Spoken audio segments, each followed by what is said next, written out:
اللهم صل وسلم وبارك على سيدنا شفيعنا حبيبنا نبينا مولانا محمد بارك وسلم.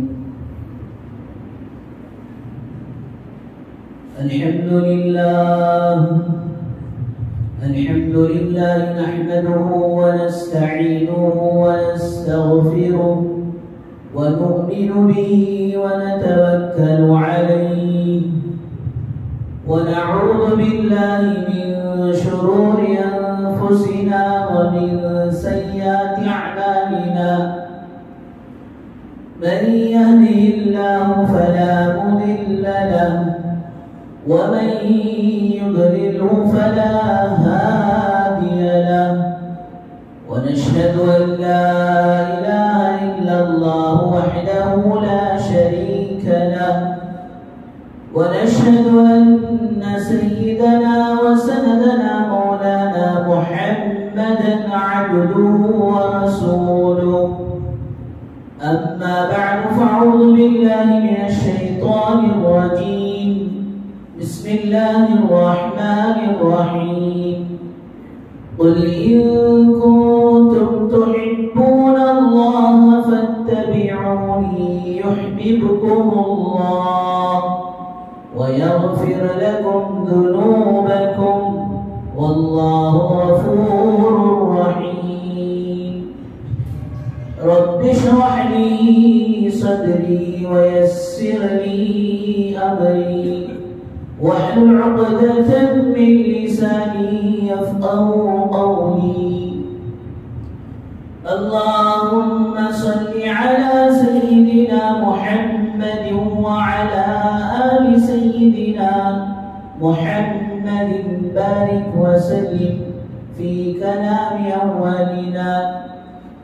اللهم صل على سيدنا محمد وعلى آل سيدنا محمد بارك وسلم في أوسط كلامنا.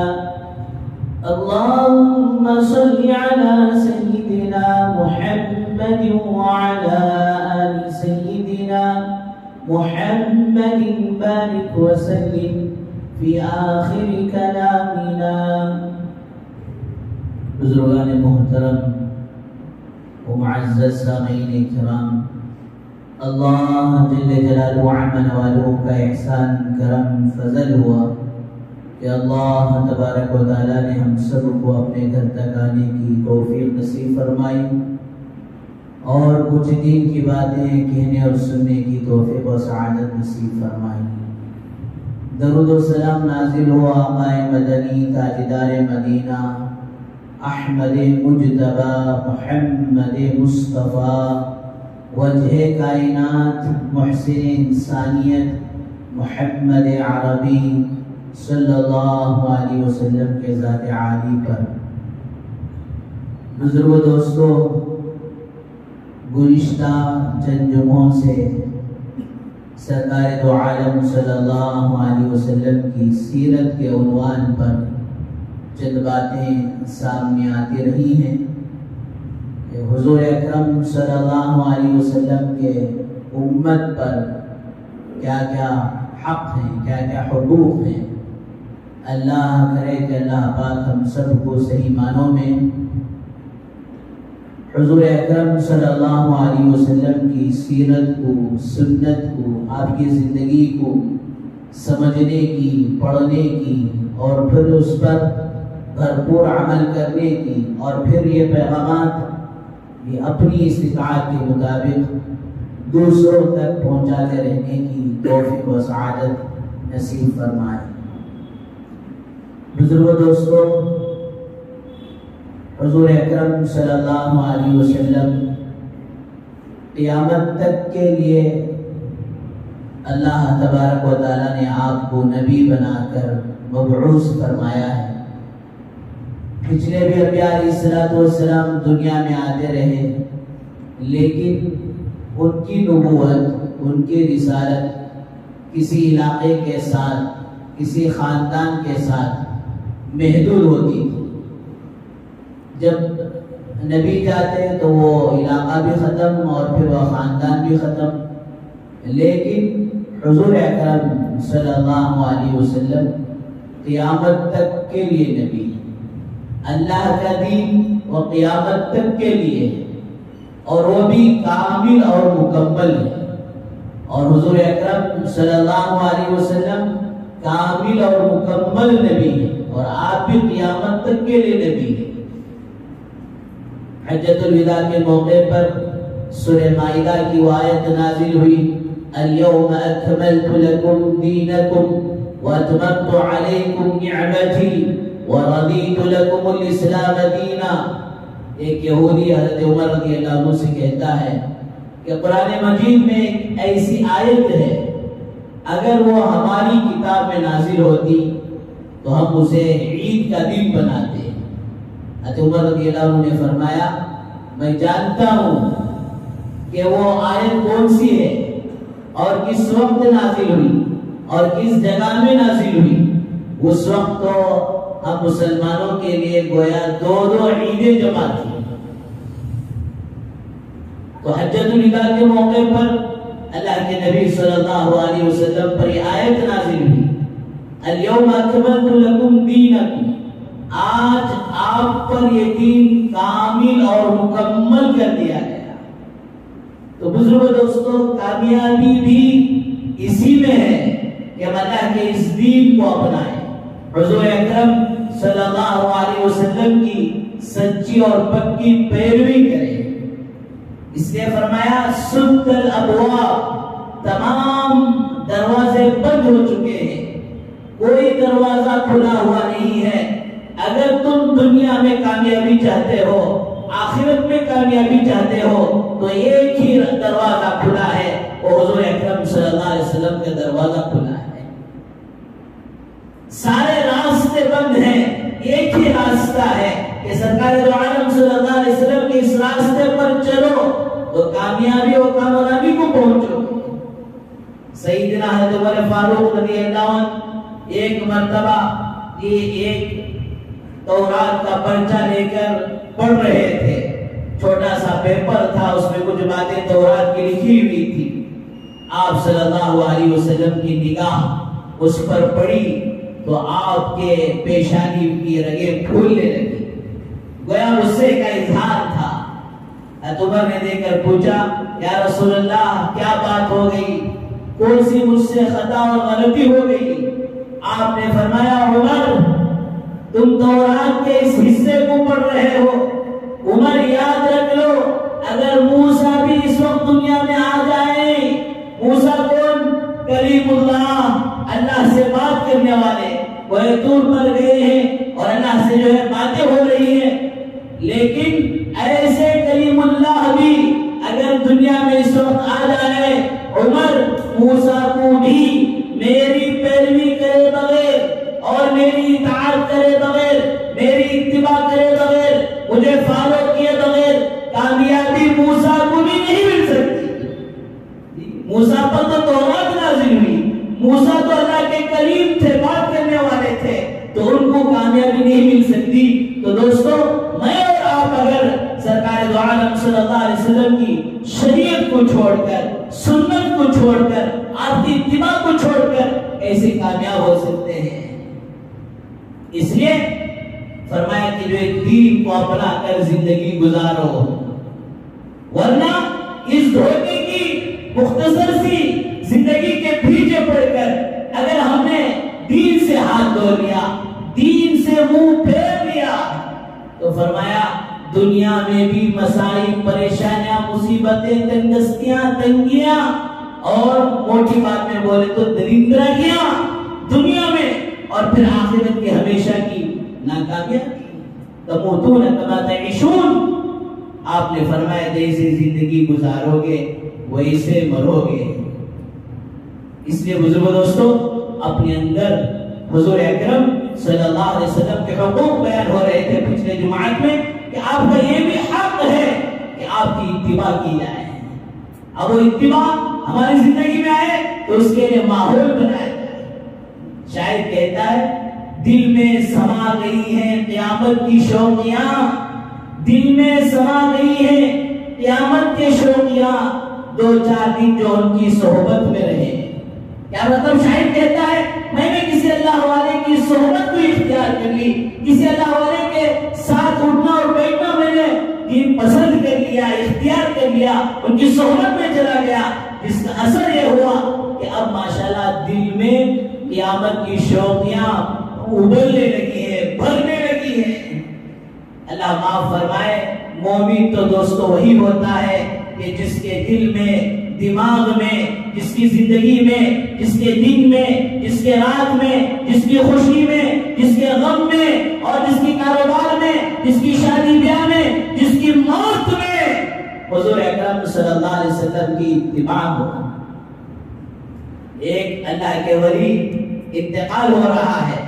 انتقال کے وقت یہ اپنی بیٹی سے کہہ رہے ہیں کہ بیٹی میں تجھے شادی بیاہ کر دے دیا, اور پھر مجھے امید تھی کہ اللہ تجھے اولاد دے گا اور پھر میں اسے دیکھوں گا, لیکن بیٹی میں زندگی میں تیری اولاد نہیں دے سکا, لیکن بیٹی میری ایک وصیت کو پورا کرنا.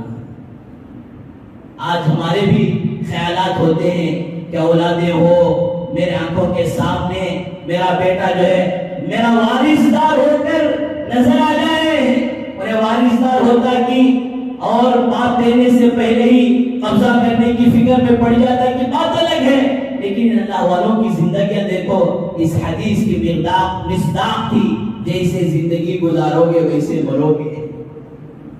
تو بیٹی میری ایک وصیت, جب تجھے بیٹی اولاد ہو اور بیٹی تجھے پیدا ہو تو اس بیٹی کو لا کر, یعنی میری نواسی کو لا کر میرے قبر پر پیشاب کرا دینا. بیٹی پریشان, ابا یہ بھی کوئی وصیت, ابا یہ بھی کوئی نصیحت, یہ بھی کوئی مان کر بات, مرنے کی بات ہے, مان کر مرنے کی بات ہے. ہاں بیٹی, میں نے میرے آقا صلی اللہ علیہ وسلم کی سنتوں کی پیروی الحمدللہ سر کے بال سے لے کر پیر کے ناخن تک برابر ہر سنت پر ادا کرتا رہا. اور آپ کی سنتوں میں سے ایک سنت یہ بھی ہے کہ آپ اپنی نواسی کو کھلاتے ہوئے نواسی آپ پر پیشاب کر دی تھی. میں بھی اس انتظار میں تھا اگر مجھے نواسی ہو تو اسے کھلاتے کھلاتے کبھی وہ نواسی میری مجھ پر پیشاب کر دے, تاکہ میرے آقا کی نواسی کی سنت بھی میری زندگی میں ادا ہو جائے. لیکن میں اب دنیا سے جا رہا ہوں, میری زندگی میں میری نواسی مجھ پر پیشاب نہیں کی ہے, کم سے کم میری قبر پر کوئی پیشاب کر دے, تاکہ میں اللہ سے کہوں اللہ میں نے تیرے محبوب کی سنت جیتے پن پر نہ صحیح مر کر بھی میں نے پوری کرنے کی کوشش کی. قیامت کی شوقیاں دل میں سما گئی ہیں. چند دن 2-4 دن جو ان کی صحبت میں رہے, اس لیے نیکوں کی صحبت میں, اللہ والوں کی صحبت میں رہنا. فرمایا اللہ والا کون ہے؟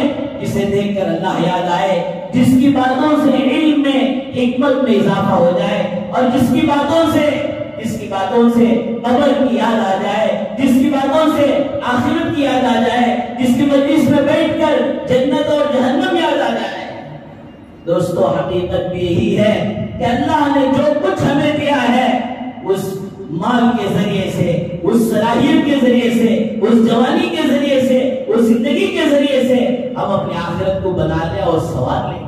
ورنہ دنیا دوستو جس طرح ایک دیمک لکڑی کو کھا جاتی ہے, کوئی ساؤنڈ نہیں کرتی, کوئی آواز نہیں آتا, کوئی ہنگامہ نہیں ہوتا, آہستہ آہستہ دیمک جس طرح لکڑی کو کھا جاتی ہے, دوستو دنیا بھی ہماری زندگی کو کھا جائے.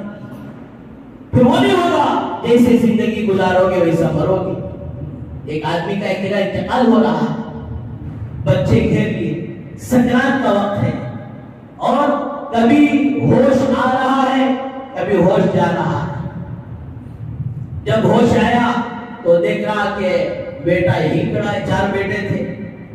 پھر ہوش چلا گیا اور پھر ہوش آ رہا ہے. اس وقت تو ایسے سکرات کے وقت میں کلمے کی تلقین کرنا چاہیے. حدیث میں آتا ہے یاسین شریف پڑھا جائے تاکہ اس کی برکت سے موت کی سختی میں نرمی ہو جائے, موت آسانی سے, روح آسانی سے نکل جائے. کلمہ شہادت کی تلقین کرنا چاہیے. پڑھو پڑھو بول کر نہیں بولنا، بلکہ ہم اپنی زبان سے پڑھتے رہنا تاکہ وہ بھی پڑھے. اب ہوش آیا تو پوچھ رہا بڑا بیٹا آنچ ہے، ہوش گیا، پھر ہوش آیا دوسرا بھی آنچ ہے، پھر ہوش گیا، پھر ہوش آیا تیسرا بھی، پھر ہوش گیا، ہوش آیا چوتھا بھی. سب کو ہی دیکھا ارے چار کے چار بھی آنچ ہی، دکان تو کوئی مل گئی بڑا رو نکل گئی. تو کیا مطلب ساری زندگی دکان دکان دکان کہتا رہا، نہ تو اللہ کے احکامات کی پرواہ تھی، نہ تو نبی پاک صلی اللہ علیہ وسلم کی سیرت کی سنت کی، نہ تو آپ کی دین کی پرواہ تھی. موت آئی تو دوستوں زبان پر دکان آ کر ہی چلا گیا. اس لیے فرمایا اللہ کے نبی صلی اللہ علیہ وسلم کی حقوق میں سے یہ حق ہے کہ آپ کی سچی اور پکی اتباع کیا جائے. اور اللہ معاف فرمائے لوگ ڈرتی نہیں بھئی ہمیں کیا کہ دین کو فالو کرے دنیا ہمارے ہاتھ سے چلی جائے. سراسر غلط ہے، 100% غلط ہے. آپ نے حضرت ابو سفیان جو بھی اسلام میں داخل ہوئے تھے، آپ نے جو دعوت دی یا ابا سفیان جیتکم بکرامت الدنیا والآخرہ، میری اور آپ کی ساری دنیا کی زبانیں غلط اور جھوٹی ہو سکتی ہیں، لیکن میرے آقا صلی اللہ علیہ وسلم کی زبان جھوٹی نہیں ہو سکتی. آپ نے فرمایا اے ابو سفیان جس دین کو میں لے کر آیا ہوں اس دین میں آخرت کی کامیابی نہیں، دنیا اور آخرت دونوں جہان کی کامیابی ہے. عمر کہتے کہاں عمر کا وہ دور جب شام کو ڈیوٹی کر عمر گھر جاتا تو باپ عمر کا باپ خطاب تانے دیتا. کیا ڈیوٹی تھی؟ اونٹوں کو چرانا اس زمانے کی ڈیوٹی تھی. اونٹ لے کر جاتے تو خطاب عمر رضی اللہ عنہ کے والد کہتے ہیں عمر تو بھی جا کر کیا آئندہ زندگی گزارے گا، تیرا فیوچر عمر کیا ہوگا، تیری لائف کیسے گزرے گی. بعض دفعات میں دھوکا ہوتا کیا حضرت ایک ہاتھ میں تسبیح دے رہے بڈھے کے، ایک ہاتھ میں مسواک دے رہے ہوگا، نہیں تو کیا دینا چاہتے ہیں آپ، ایک ہاتھ میں باٹل بھی ایک ہاتھ میں پتے، یہ نہیں ہوا تو وہ چھوڑا ون وے ہے، اس راستے میں نہیں چلے گا تو اسی راستے میں چلنا پڑے گا. عمر کہتے ہیں کہ جس عمر کو اونٹ چرانے نہیں آیا اس عمر کو اس دین کی برکت سے نبی کی اطاعت سے اللہ نے پوری دنیا کو چرانے کا صلاحیت دے دیا، پوری دنیا کا بادشاہ بنا کر امیر المومنین بنا کر بٹھا دیا. تو بہرحال بزرگوں دوستو حضور اکرم صلی اللہ علیہ وسلم کی اطاعت میں کامیابی ہے، اطاعت ہی میں کامیابی ہے، اس کے علاوہ اور کسی راستے میں کامیابی نہیں ہے. تو آپ صلی اللہ علیہ وسلم کے حقوق میں سے حق ہے کہ آپ صلی اللہ علیہ وسلم کی سچی اور پکی پیروی کی جائے، آپ کی اتباع کی جائے. اور پھر وہ صحابہ کی ساری زندگی آپ اٹھا کر دیکھیں جن کی کوئی قدر و قیمت نہیں تھی. شاید کہتا ہے جسے ہو جاتا تھا کافور پر نمک کا دھوکا، کافر کو بھی نمک سمجھ لیتے تھے، وہ صحابہ ساری دنیا کو نمونہ بن گئے ہیں. جو نہ تھے خود راستے پر اوروں کے لیے ہادی بن گئے، جو خود راستہ بھٹک چکے تھے. قیامت کی صبح تک تو جوان ہے تو نوجوان صحابی کو دیکھ لے، تو بوڑھا ہے تو نوجوان بوڑھے صحابی کو دیکھ لے، تو بچہ ہے بچے جو حضرات صحابہ کے اندر جذبہ اور شوق تھا ان کو دیکھ لے. اگر گھر میں ہماری عورتیں ہیں تو دین کے لیے صحابہ کی عورتیں نمونہ ہیں. تو بہرحال بزرگوں دوستو حضور اکرم صلی اللہ علیہ وسلم سے محبت کی علامت یہ ہے، بلکہ اللہ سے محبت کی علامت یہ ہے کہ آپ صلی اللہ علیہ وسلم کی اتباع اور پیروی کی جائے. اور آپ کے حقوق میں سے ایک حق یہ ہے کہ آپ صلی اللہ علیہ وسلم پر درود شریف پڑھنے کا اہتمام کیا جائے. 22ویں پارے کی آیت ان اللہ وملائکتہ یصلون علی النبی یا ایھا الذین آمنوا صلوا علیہ وسلموا تسلیما. ایمان والو بے شک بے شک اللہ اور اللہ کے فرشتے درود بھیجتے ہیں محبوب صلی اللہ علیہ وسلم پر. اے ایمان والو تم بھی درود بھیجو میرے آقا صلی اللہ علیہ وسلم پر. آپ سے محبت کی اور آپ کے حقوق میں سے ایک حق یہ ہے کہ کثرت سے درود شریف کا اہتمام کیا جائے. درود ہم اللہ کے نبی پر پڑھیں گے, یہ اللہ کے نبی سے محبت پیدا ہوگی, قیامت میں قرب نصیب ہوگا, قیامت کے دن سفارش ہوگی, اور پھر دنیا ہی میں اللہ تعالیٰ ہم درود پڑھیں گے, ہمارے لیے اللہ تعالیٰ نے الٹے فائدے رکھیں گے. مدینہ المنورہ میں 17 نمبر گیٹ سے باہر آئیں گے تو ایک جگہ ہے مسجد سجدہ, اور بہت ساری یہ مساجد ہیں. یہ محراب کے آگے آپ جائیں گے تو مسجد صحاب ہے, بادل کی مسجد, جہاں جب بھی بارش نہیں ہو رہی تھی تو وہاں جا کر ماشاءاللہ دعا کیے تو اسی وقت بادل آیا. جہاں وہ دعا کیے تھے اس جگہ کہ بادل کے نام سے مسجد بنا دی, اگرچہ کی نماز نہیں ہوتی, اب تو بالکل مسجد نبوی کو لگ کر ہے. تو اسی طرح ایک مسجد ہے مدینہ المنورہ میں جسے مسجد سجدہ بھی کہتے ہیں اور مسجد غفاری بھی کہتے ہیں. ابو ذر غفاری رضی اللہ قبیلہ غفار وہاں رہتا تھا. ایک صحابی بیمار ہوئے, آپ صلی اللہ علیہ وسلم عادت کے لیے, یہ حدیث میں آتا ہے مسلمان کا مسلمان پر یہ حق ہے کہ جب وہ بیمار ہو تو اس کی تیمارداری کی جائے. اور پھر حدیث میں آتا ہے کوئی صبح کو کسی مسلمان بھائی کی عادت کی, تیمارداری کی, شام تک 70,000 فرشتے اس کے حق میں دعا کرتے رہیں گے. شام کو اگر کسی نے کیے تو صبح تک 70,000 فرشتے اس تیمارداری کرنے والے کے لیے, عادت کرنے والے کے لیے اس کے حق میں دعا کرتے رہیں گے. آپ گئے تو وہاں پر بس ایک جگہ آپ سجدہ کی, اور سجدہ آپ لمبا کرتے رہے, دیر تک کرتے رہے. پھر حضرات صحابہ سے آپ نے فرمایا میرے صحابہ جانتے ہو میں نے کیوں اتنا لمبا سجدہ کیا؟ اس لیے کہ اس وقت درود کی فضیلت, مجھ پر درود پڑھنے پر جو فضیلت ہے میری امت کے لیے وہ نازل ہوئی ہے, اور پھر اس کے شکرانے میں میں نے اتنا لمبا سجدہ کیا. اور پھر آپ نے اس موقع پر فرمایا ایک مرتبہ درود شریف پڑھنے پر 40 فائدے ہیں کہ میرے امتی کے 10 گناہ معاف ہوں گے, 10 نیکیاں نامہ اعمال میں لکھی جائیں گی, اور 10 رحمتیں بلند ہوں گے, 10 رحمتیں نازل ہوں گے, اور 10 درجے بلند ہوں گے.